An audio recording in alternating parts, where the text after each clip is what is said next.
అందరికీ నమస్కారం. నేను మీ సునీత. వెల్కమ్ బ్యాక్ టు అమ్మ చేతి వంట కిచెన్ అండ్ వ్లాగ్స్. ఈరోజు వీడియో వచ్చేసి ఎంతో టేస్టీగా, సింపుల్గా హోటల్ స్టైల్లో క్రిస్పీ దోశని ఎలా చేసుకోవాలనేది చూపిస్తున్నానండి. చాలా అంటే చాలా సింపుల్గా ఎప్పుడు చేసినా కూడా క్రిస్పీగా వస్తాయి. మీకు ఫ్లఫీగా, స్పాంజీగా కావాలంటే ఆ విధంగా కూడా చేసుకోవచ్చు అనమాట.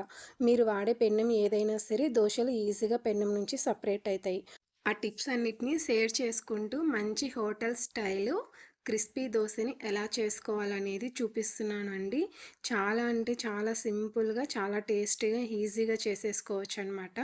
మరి లేట్ చేయకుండా ఎంతో టేస్టీగా అందరికి ఎంతగానో ఇష్టమైన హోటల్ స్టైల్ క్రిస్పీ దోశని ఎలా చేసుకోవాలో ఇప్పుడు చూసేద్దాము. దానికోసం ముందుగా ఒక గిన్నెలోకి 2 కప్పుల దాకా రేషన్ బియ్యం అయితే తీసుకుంటున్నానండి. మన ఇడ్లీ బియ్యం అయినా తీసుకోవచ్చు, ఇలా దొడ్డు బియ్యం అయినా తీసుకోవచ్చు అనమాట.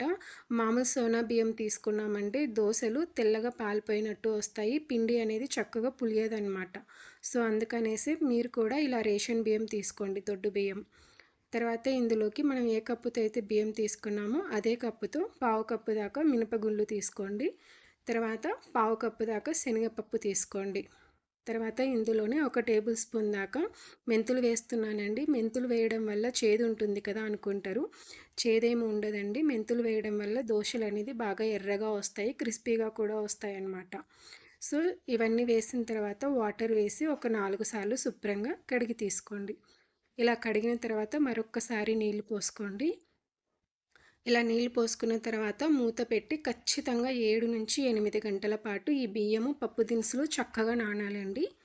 8 గంటల తర్వాత అయితే చూపిస్తున్నాను చూడండి. పప్పులు అనేది చక్కగా నానాయి, బియ్యం కూడా చాలా బాగా నానాయి. తర్వాత మరొక్కసారి ఈ వాటర్ అంతా కడిగి వంపేసి తీసుకోండి. తర్వాత ఇప్పుడు ఒక గిన్నె తీసుకొని అందులోకి మనం ఏ కప్పుతో అయితే బియ్యం తీసుకున్నామో అదే కప్పుతో పావు కప్పు దాకా ఇక్కడ బొరుగులు తీసుకుంటున్నాను. మీ దగ్గర మరమరాలు లేకపోతే అటుకులైనా తీసుకోవచ్చు. ఇలా తీసుకున్న తర్వాత నీరు పోసి ఒకసారి శుభ్రంగా కడిగి తీసుకోండి. ఇలా కడిగిన తర్వాత ఇప్పుడు ఇందులోకి మరొకసారి నీరు పోసి ఒక 5 నిమిషాల పాటు నాననివ్వండి.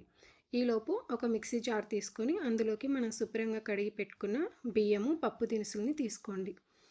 ఇలా తీసుకున్న తర్వాత తగినన్ని వాటర్ కొద్ది కొద్దిగా వేసుకుంటూ మరీ మెత్తగా కాకుండా, మరీ స్పీడ్గా కాకుండా కాస్త పల్సిస్తూ పల్సిస్తూ కొంచెం బరకగా మిక్సీ పట్టి తీసుకోండి.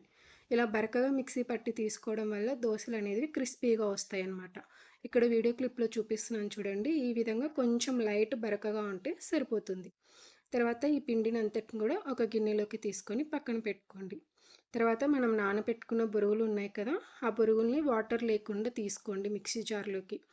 తర్వాత మిగిలిన బియ్యం, మినపప్పుని కూడా మిక్సీ జార్లోకి తీసుకొని నీరు పోసి మరీ మెత్తగా కాకుండా మనం ఇందాక చెప్పుకున్నట్టు కాస్త బెరకగా మిక్సీ పట్టుకొని మనం ముందుగా మిశ్రమం తీసుకున్న గిన్నెలోకి పిండినంతా తీసుకొని ఇలా గరిటెతో కానీ, విస్కర్తో కానీ, చేత్తో కానీ బాగా స్పీడ్గా కలుపుకోండి. మొత్తం అంతా పిండి కలిసే విధంగా కలుపుకోండి. కన్సిస్టెన్సీ కూడా ఈ విధంగా ఉండేటట్టు చూసుకోండి.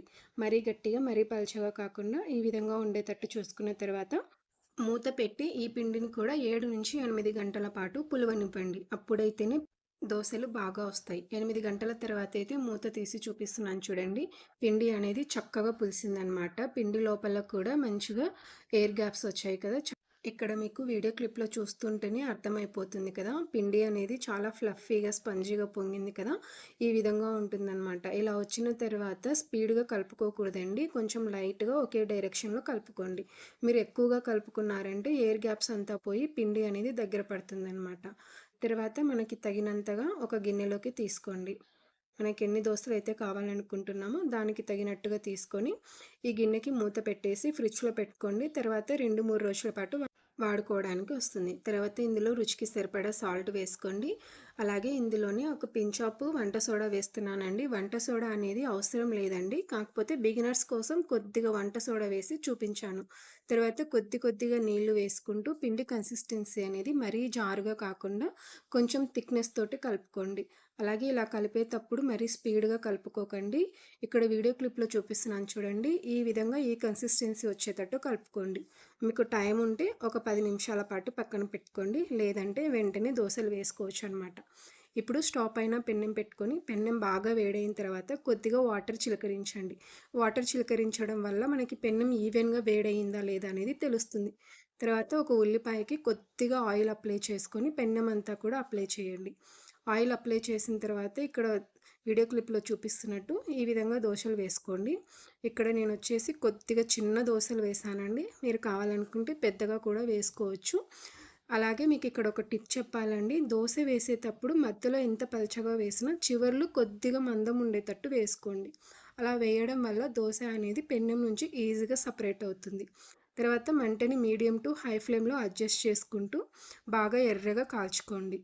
మీరు మంటని హై ఫ్లేమ్‌లో పెట్టారంటే దోస క్రిస్పీగా కాదండి మాడిపోతుందనమాట. సో, మంటని అడ్జస్ట్ చేసుకుంటూ బాగా ఇక్కడ వీడియో క్లిప్‌లో చూపిస్తున్నట్టు ఈ విధంగా బాగా కాల్చుకోండి. అలాగే రెండో దోసని కూడా సేమ్ వాటర్ చిలకరించి ఆనియన్ తోటి కొద్దిగా లైట్‌గా ఆయిల్ అప్లై చేయండి. ఆయిల్ అప్లై చేయకపోయినా పర్వాలేదు. దోసలనేది పెన్నం నుంచి సెపరేట్ అవుతాయి. నేనిక్కడ క్యాస్ట్ ఐరన్ పెన్నంలో చూపించాను కదా! మీరు కావాలనుకుంటే నాన్ స్టిక్ పెన్నంలో కూడా వేసుకోవచ్చు. హ్యాపీగా సెపరేట్ అవుతాయన్నమాట. ఇలా ఎక్కడైనా కొద్దిగా కాలలేదంటే పెన్నం జరుపుకునే వీలుంటే పెన్నం జరుపుకోండి. లేదంటే దోసనైనా కొద్దిగా జరుపుకుంటూ బాగా క్రిస్పీగా కాల్చుకోండి. చూస్తున్నారు కదా! ఎంత ఎర్రగా, క్రిస్పీగా చాలా బాగా కాలింది కదా! మీరు ఇదే విధంగా క్రిస్పీగా చేసుకోవాలనుకుంటే ఈ విధంగా చేసుకోవచ్చండి. కొంచెం మెత్తగా చేసుకోవాలనుకుంటే మనం పిండి కలిపేటప్పుడు కన్సిస్టెన్సీ చూపించాం కదా! దానికంటే కొద్దిగా పలచగా కలుపుకున్నామంటే దోసలనేది ఫ్లఫీగా, స్పాంజీగా వస్తాయండి. ఇంతేనండి. ఈ టిప్స్ అన్నిటిని మీరు కూడా యూజ్ చేసుకొని ఇంట్లోనే హోటల్ స్టైల్ క్రిస్పీ దోసని చేసేయండి. చాలా అంటే చాలా బావుంటుందనమాట. చాలా ఈజీగా వస్తాయి. అన్నిటికి మించి ఈ దోస టేస్ట్ అయితే చాలా బావుంటుందనమాట. మరి మీరు కూడా ఈసారి ఈ విధంగా ట్రై చేయండి. ట్రై చేశాక మీకెలా కుదిరిందో మీ ఫీడ్‌బ్యాక్‌ని నాతో కామెంట్ సెక్షన్‌లో షేర్ చేసుకోవడం అస్సలు మర్చిపోకండి. అలాగే వీడియో నచ్చితే లైక్ చేసి మీ ఫ్రెండ్స్ అండ్ ఫ్యామిలీస్‌కి షేర్ చేయండి. ఇలాంటి మరెన్నో మంచి వీడియోస్, టిప్స్ కోసం మన ఛానల్‌ని సబ్స్క్రైబ్ చేసుకోండి. Thanks for watching. Thank you all.